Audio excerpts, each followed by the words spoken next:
Hey, what's going on, guys? Jameson Philippi here, hanging out at Rickens' place. Today we got a video coming at you. I'm going to go through a few tips and just like what's going on in my Amazon business and how I plan on reaching $1 million in sales this year. So let's go ahead and jump right into the video. Hey, what's going on, everybody? On YouTube, Steve here, Rake and Profit. I'm with my good friend Jameson. What's going on, guys? Jameson here, hanging out at Steve's house. Super pumped up for today's video because I was talking to Jameson, and in 2017 he did what, $630,000 in sales selling on Amazon, mostly going to retail stores, traveling the country, living an amazing lifestyle. And this year you said your goal was to hit how much in sales? $1 million. $1 million in sales, from 6 to 7 figures. So we're going to talk about, we got a bunch of notes here, we got about 5 things that Jameson's going to be focusing on to be able to go from 6 to 7 figures. And we're sharing this with you guys because we want to help you to go from either 4 to 5, 5 to 6, 6 to 7. So these tips you're going to definitely be able to apply in your Amazon business, regardless if you're a beginner, intermediate, or an advanced seller. So why don't you tell them a little bit about you real quick before we get into this. Who are you? How long have you been selling online? So on and so forth. My name is Jameson Philippi. I've been selling on Amazon for just under 4 years. Oh, wow. Every year I've grown my Amazon business. I started out in 2015-ish, give or take. First year I did 8,000. Second year I did 220. Third year 470.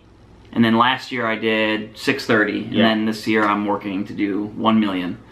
Cool. So, awesome. Yeah, living a great life, growing my business, traveling the country, meeting resellers, Yeah, you've been on the road traveling for what, like a couple of years on and off now? On and off for a couple of years, yeah. And tell them exactly what your business model is. Like, you're traveling, where are you buying from? I mainly buy from Target, Walmart, and Toys R Us are my main 3 stores that I do buy from, and I know how everybody shops there and everybody talks crap about shopping there because everybody shops there.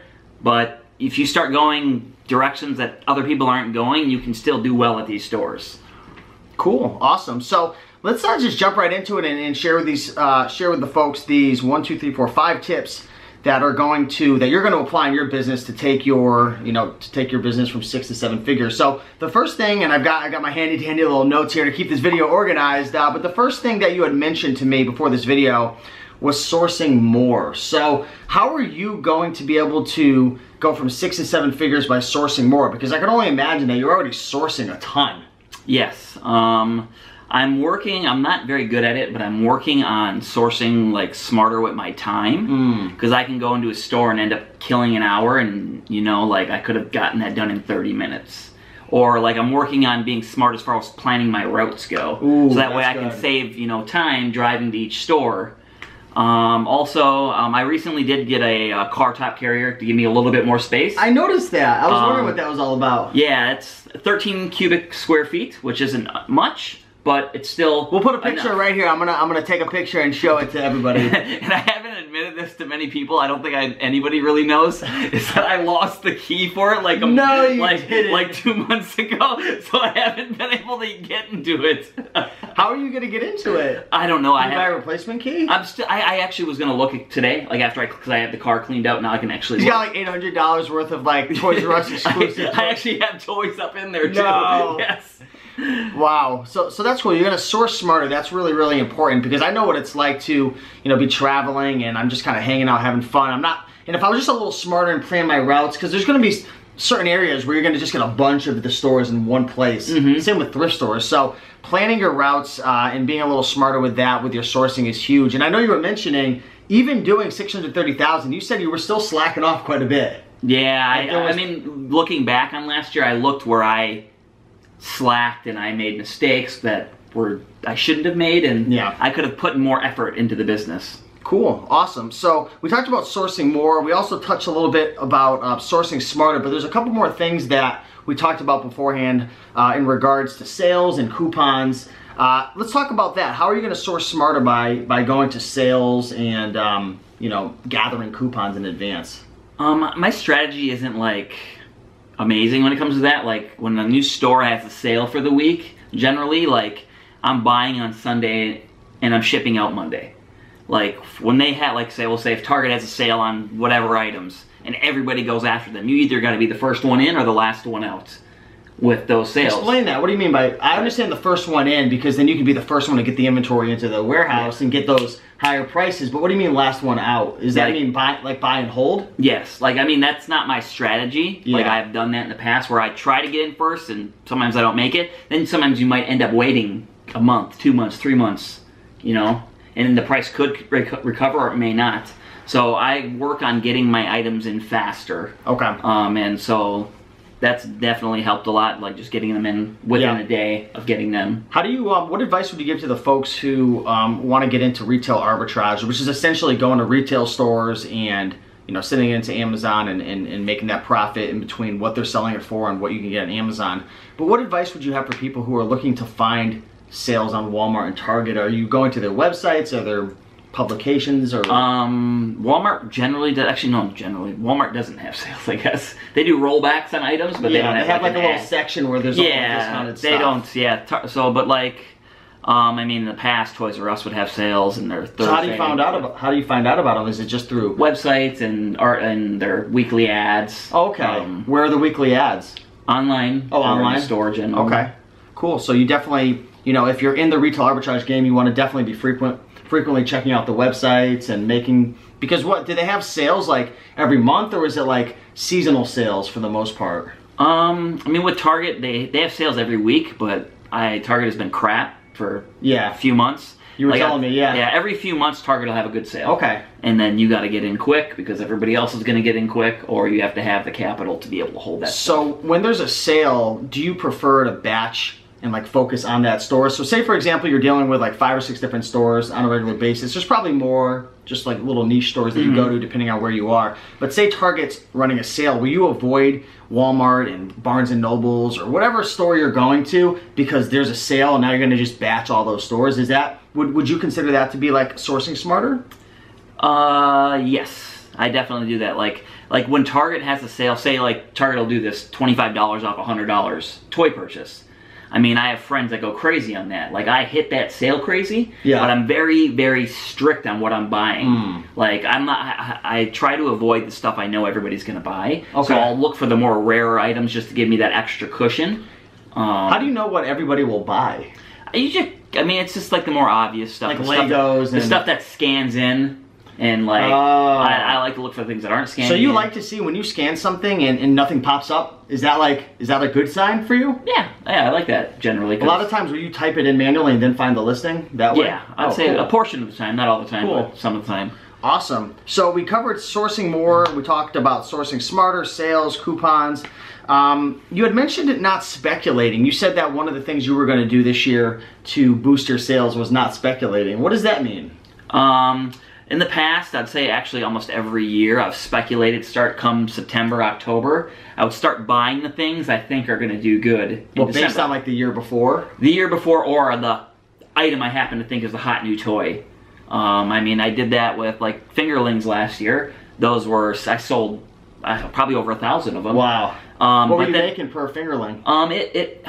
I'd say like on average probably $4 or $5. Nice. But I was selling like literally. I'd send in 200 and they'd be gone in 2 days. That's crazy. But at the end they started to get harder to find, so I started to hoard them. I hoarded like well over 100 of them, and they were all selling for like 40, 50, 60, sometimes even 70, and I was still holding them thinking like, oh, these guys are going to go up to 100. Yeah. And they ended up all dropping back down. I sold all of them at around 25 to 30 bucks. So I broke even, made $1 or $2. And so I didn't lose anything there, but I could have made more money. Yeah. And then also with the Lovabella fiasco of 2017, I know we're all still grieving over that one. I literally bought every one I found for the most part, and I held them all till December.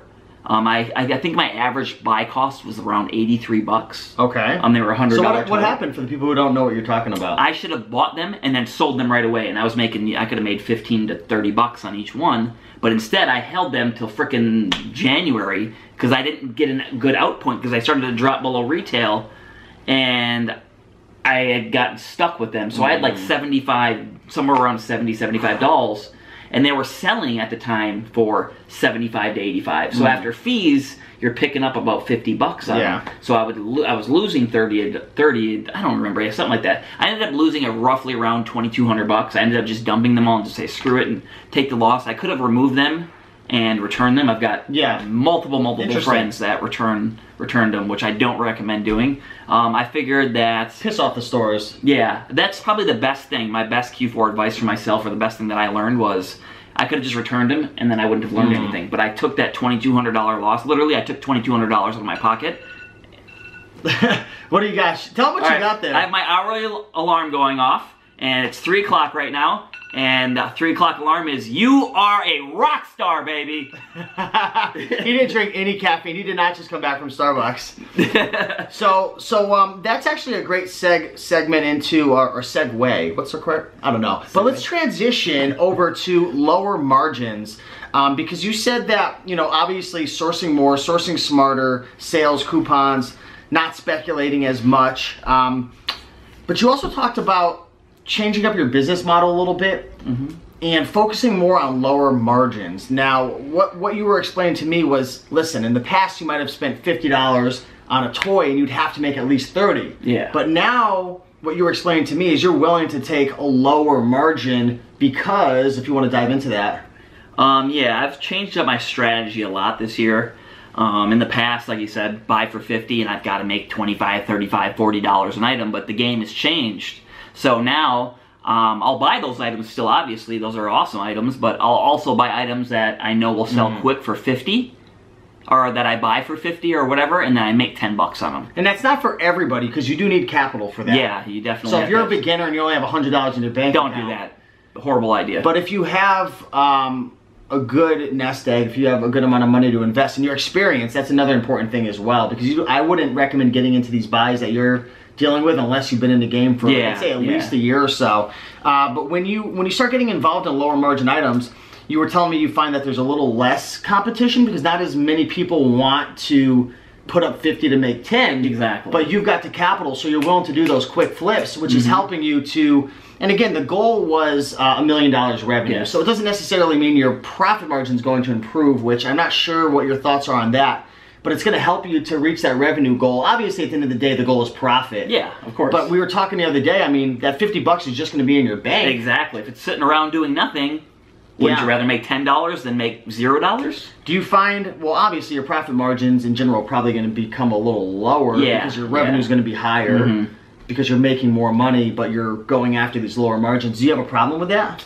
No, I do not. I do not. I used to think that was a bad strategy. Yeah. Like, I used to have friends that talked about this, and now that I'm a couple years further in the game, those friends are selling millions, but they're making smaller margins. They're still making more profit at the end of the day. And I never saw it that way. I thought it was stupid. Like, one of my friends told me, he was like, if you sold 500,000 and you made 20%, you know, would you do that? And I'm like, yeah, but then, like, but what if you sold 5 million and you made 10%? Yeah. Like, but you put in the same amount of work. Yeah. And I was like, why would I want to take a 10% margin? But, like, at the end of the day, it seems more risky, but at the end of the day, exactly. Like, so I'm starting to, like, grow my mindset and I've noticed that regardless if it's retail arbitrage, thrifting, wholesale, private label, Shopify, as your sales grow, you're typically having to squeeze that margin, whether that's because you have more overhead, employees, but a lot of times you're having to become a little more competitive or pick up various items that have lower margins because you have more capital. So that's cool.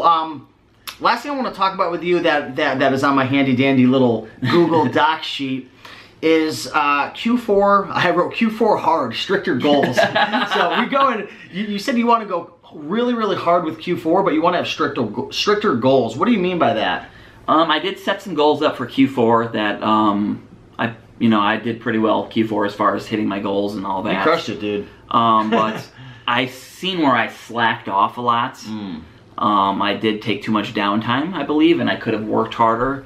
Were there any moments like, was there like a couple weeks where you just didn't do anything? More towards the end of the year, I did take a couple weeks off, and I didn't do much of anything. Were you just burnt out? Or I was burnt out. Going through life stuff and different things? I put too much hard work into too much small period of time. I should have did that hard, you know. It's like cramming for your test, right? Exactly. The night before. Exactly. That's basically what I did. I should have started working hard earlier in the year, and then just consistently worked hard instead of just working, you know, day and night for 3 weeks straight, and then you burn yourself out and you get killed. Cool, man. So out of all these things that we mentioned, sourcing more, sourcing smarter, not speculating, lower margins, or stricter goals in terms of Q4, which one would you say is your number one thing that you're going to focus on? What were they again? I know we got a lot of them here. The speculating thing, I want to like continue on that. The thing with the Lovabellas where I said I lost $2,200. Yeah. Like, at the end of the day, I like talked with other friends and I was trying to think of the best strategy to get rid of them. And basically, like, I ended up deciding on I'd rather sell them and lose money on them. So that way I can learn. Yeah. Because if I just had them sent back to me and return them, I don't learn anything. Yeah. I basically could speculate on anything because I could just return it to the store. And at the end of the day, I want to win or I want to learn. You know, I want to. You learn more from losing than you do winning. So you returning the items to the store. What did you learn from that? Right. So I'm glad. You know, it sucked doing the $2,200 loss, but I learned so much from that. And that $2,200 that I lost, I'm going to end up making more money and more wisdom down the road off of that loss. So what would you say the average profit margins are in this type of business model, retail arbitrage? Maybe yours or average that you've seen amongst your friends, so on and so forth? I mean, a lot of my friends I've made a lot of mistakes in this business. Yeah. So a lot of my friends have outgrown me and their profit margins have gotten higher because they're sourcing smarter, they've gotten employees, they're getting warehouses, they're putting teams together. But what's like an average, because people are going to ask in the comments like, yeah, he wants to do $1 million, but what's his goal for his profit margin? I mean, my average, so last year I sold, you know, X amounts of tens of thousands of items or whatever I sold. My average profit per item I think was $7.56. Yeah. So I do want to grow that. So it's around like a 20% profit margin? Give or take, yeah. Okay. Yeah, on average, yeah. Okay, cool. With everything I've sold through the whole year, so. Right. So it is a little bit lower of a profit margin compared to like eBay or just thrifting and stuff. But it sounds like the main thing, and from my experience, I've done retail arbitrage for years myself. I'm not doing it as much anymore. But it's the key to retail arbitrage is you can scale. You can go and you can buy, you know, let me flip that over. You can buy like 20, 30, 40, 50 items. Like, so Jameson, he's here for the weekend, and downstairs, you wouldn't believe how many, he brought in what? How many SKUs did you just ship out? I shipped out 250. But he had like a couple different items that was like 30, 40, 50 deep. And it was really cool because when you were putting everything into Inventory Lab, which is the software that he uses to list, all you have to do is just like push 1 or 2 buttons, and now you have 50 items, and now all the labels, you know, the F and SKUs, which are the little barcodes, you slap them on. So it's like, it's really scalable and it's kind of quick when you buy like 50 items versus like sending out 50 different items. Yeah, yeah. So anyways, everybody wish him the best towards his goal of $1 million. Appreciate it, brother. I have a feeling you're going to hit it this year, man, because you've been going really hard, and you know, based on the last 4 years, you've been like, would you say doubling? I don't think you double, but you're coming close. Like some years you're doubling, other years 25, 50%, but I think you're on pace to hit it, and you know, I'm not hoping. I am going to hit it. He's gonna hit it. He's gonna hit it. Do you have one of those things set in your phone? Like I'm a $1 million Amazon seller. I have one that'll go off around 8 o'clock that says "You are a millionaire." Got it. Awesome. So if you guys enjoyed this video, like, comment, and subscribe. He also has a YouTube channel. Where can they follow you? YouTube. At JamesonPhilippi.com. I don't know where he would be without me. Check the description, guys, for the details to follow him on YouTube. You have an Instagram too, which you got to get more active. Yes, I'm not active on Instagram at all. We're gonna get him active because he's gonna be a $1 million Amazon seller. So appreciate you guys. Like, comment, subscribe, and we will see you. Have a good day, all you little bed bugs. Peace.